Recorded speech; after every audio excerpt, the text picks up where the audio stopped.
Good morning students, happy new year. अच्छा, तो new year में पहले आप लोग नोट कर लीजिए थर्ड टर्म का सिलेबस। थर्ड टर्म में हम लोगों का, तो आप लोग बुक में देखिएगा, आप लोगों का एक ही चैप्टर नए हैं, एलर्जी वो रहेगा, और बाकी जो चैप्टर हम दिए हैं वो सब पहले वाला एग्जाम में हो चुका है, वो रिवाइज कर लेना।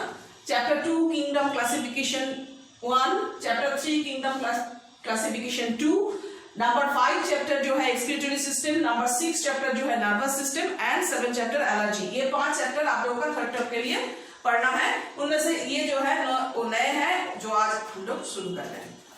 एलर्जी, एलर्जी ये वर्ड आप लोग सुना होगा, क्योंकि ये जो एलर्जी है ये हम लोगों के बीच में कई तरह की एलर्जी हम लोगों को दिखाई देते हैं। जैसे कि बहुत सारा पीपल जो है हम लोग आसपास में जो रहता है वो लोग कभी कभी कहते रहते हैं कि हम लोग को इसमें एलर्जी है, उसमें एलर्जी है।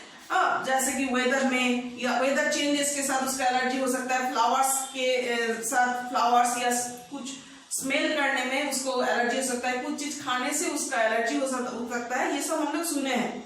तो ये कैसे होता है देखते हैं। एक्चुअली हम लोग का बॉडी में जब भी कोई फॉरेन बॉडी घुसता है तो हम लोग का बॉडी पहले तय करता है कि वो हम लोग के लिए हार्मफुल है या यूजफुल है।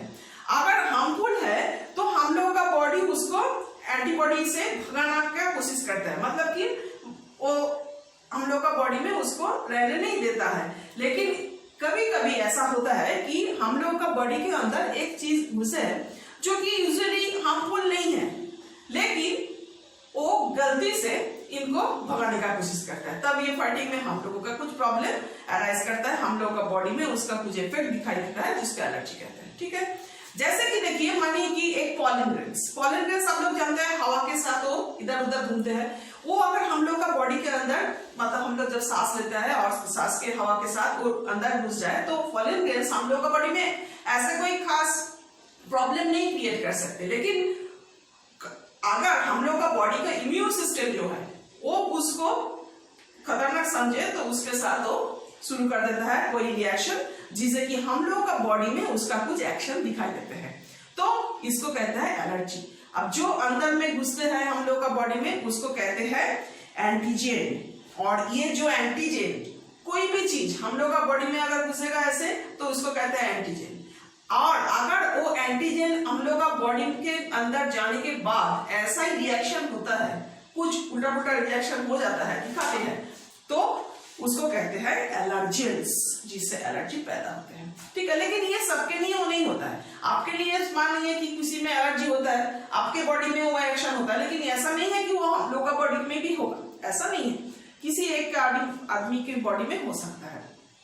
ठीक है, तो ये बॉडी के अंदर ऐसा कुछ चीज अंदर जाने से उसका जो रिएक्शन होता है उसी को हम लोग एलर्जी कहते हैं। ये हो सकता है कि हम लोग छींकते रहेंगे या खांसते रहेंगे, या हम लोगों का बॉडी में खिचड़ी आएगा, हम लोगों का बॉडी में कुछ रैशेस हो सकता है, इन्फ्लेमेशन हो सकता है, बुखार आ सकते हैं। तो ये सब सिम्टम्स हम लोगों को दिखाई देगा, जिससे हम लोगों को पता चलेगा कि जो कुछ चीज हम लोग का बॉडी में गया है या लिए है या खाए हैं, या हम लोग का स्किन के अंदर से भी जा सकते हैं, तो ये मानिएगा कि एलर्जी हुआ है।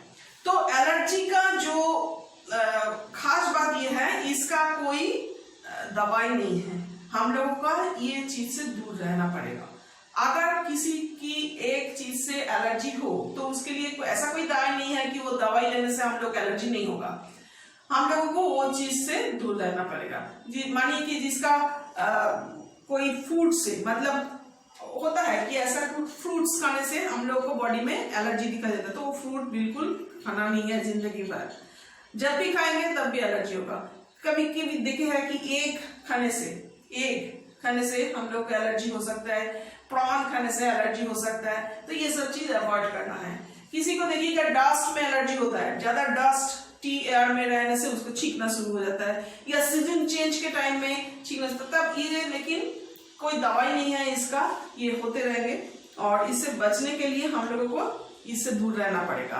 कभी कभी देखिएगा सनलाइट से भी आप लोगों का स्किन एलर्जी होते हैं, तो सनलाइट से बचना चाहिए उसको, तो ऐसे हम लोग एलर्जी को प्रिवेंट कर सकते हैं।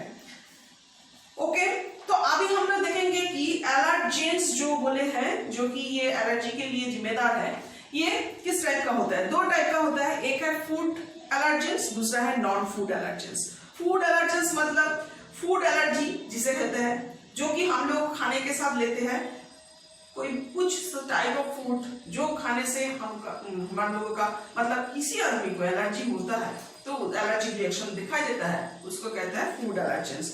तो ये फूड एलर्जेंस क्या क्या हो सकता है? एक हो सकता है फ्रूट्स हो सकता है, कई तरह की डेयरी प्रोडक्ट्स जो है वो हो सकता है, सी फूड हो सकता है, दूध पीने से हो सकता है। ये सब एलर्जी जो कि फूड एलर्जी जो हम लोगों का फूड के साथ हम लोग का बॉडी में अंदर जाने के बाद ये एलर्जी रिएक्शन दिखाते हैं। और नेक्स्ट है non food allergens. Non food allergens मतलब पॉलन ग्रेन्स जो बोले हैं, जो डास्ट बोले हैं, इंसेक्ट बाइट से भी हो सकता है। पॉलन ग्रेन्स एंड डास्ट सांस के साथ हम लोग का बॉडी में जाते हैं। इंसेक्ट बाइट हम लोग को स्किन के ऊपर कई तरह की इंसेक्ट जैसे एंट या बी है, तो ये जो है ये लेकिन काटने से हम लोग को एलर्जी रिएक्शन हो सकता है। कई तरह की मेडिसिन जो है जैसे पेनिसिलिन का नाम तो आप लोग सुने होंगे, लेकिन ये पेनिसिलिन का इंजेक्शन सबका सूट नहीं करता, ये देने से भी ये एलर्जी रिएक्शन हो सकता है। तो ये एलर्जी रिएक्शन जो होते हैं, ये एलर्जेंस जो है ये है नॉन फूड एलर्जेंस, इससे भी हम लोग को दूर रहना चाहिए। जिससे एलर्जी है उसको अवॉइड करना है, ठीक है। अभी देखते हैं हम लोग का बॉडी में ये एलर्जेंस कैसे कैसे आ सकता है। 3 रूट है इसका अंदर जाने का। एक है माउथ, जब हम लोग खाना खाएंगे खाना के साथ ये हम लोग का मुंह में जाते हैं और मुंह में जाने के साथ साथ ही मुंह में ही उसका एलर्जी रिएक्शन दिखाई देता है। मुंह फूल जाता है, हम लोग का मुंह में देखता है कि खुजली होता है, फिर फूल गया, लिप्स फूल गया, मुंह फूल गया, टांग थोड़ा फूल गया, गले में खुजली होता है, गले का रैश होता है, सारा मुंह के अंदर चार पास में आप लोगों को रैशेस दिखाई देगा, ठीक है। तो ये है माउथ एलर्जी या ओरल एलर्जी भी इसे कहते हैं। नेक्स्ट है नोज से, नाक से। अगर हम लोग का बॉडी के अंदर सांस लेने के समय या के साथ हम लोगों का बॉडी के अंदर कोई भी एलर्जेंस एंट्री हो जाए तो उसमें हम लोगों का शुरू हो जाएगा छींकना, खांसना, या हम लोगों का नाक के अंदर खुजली होगा। फिर हम लोगों को कफिंग एंड स्नीजिंग के साथ हम लोग का नाक से जो कफ एंड कोल्ड होने से जो हम लोगों को सर्दी निकलता है ऐसे ही हो जाएगा, सर्दी लग जाएगा और हम लोगों का मुंह जो सब लाल लाल हो जाएगा और आंख से पानी गिरना शुरू हो जाएगा। तो ये सब है नासाल एलर्जी भी इसे कहते हैं, ठीक है। ये सब सिम्टम्स है। नेक्स्ट है स्किन। स्किन में क्या होता है? स्किन में अगर डायरेक्ट कांटेक्ट होगा एलर्जेंस के साथ तो स्किन में आप लोगों का प्रॉब्लम आएगा। स्किन में कुछ इन्फ्लेमेशन दिखाई देगा, स्किन में आप लोगों को ब्लिस्टर जो है थोड़ा थोड़ा घाव जैसा ये दिखाई देगा, खुजली होगा, रेड पैचेस दिखाई देगा, तो बनेगा कि ये स्किन का प्रॉब्लम हो रहा है। अब स्किन का प्रॉब्लम को स्किन एलर्जीज कहते हैं। ये किस किस से हो सकता है? कई तरह की साबुन इस्तेमाल करने से, डिटर्जेंट पाउडर इस्तेमाल करने से, या हम लोग जो केमिकल मुंह में लगाते हैं जो कि फेयरनेस के लिए या जो कॉस्मेटिक्स है यूज करते हैं हम स्किन को अच्छे करने के लिए, वो भी किसी को सूट नहीं कर सकता है। ऐसा भी हो सकता है जिससे एलर्जी रिएक्शन होता है, ठीक है। तो ऐसा चीज को हम लोगों को लेकिन अवॉइड करना है और इसका कोई मेडिसिन नहीं है। नेक्स्ट डे हम लोग देखेंगे कि एलर्जी का क्या क्या टाइप है, ओके। तब तक के लिए याद कर लीजिएगा और नोट कर लीजिए 3rd टर्म का एग्जामिनेशन का जो सिलेबस, ओके। बाय।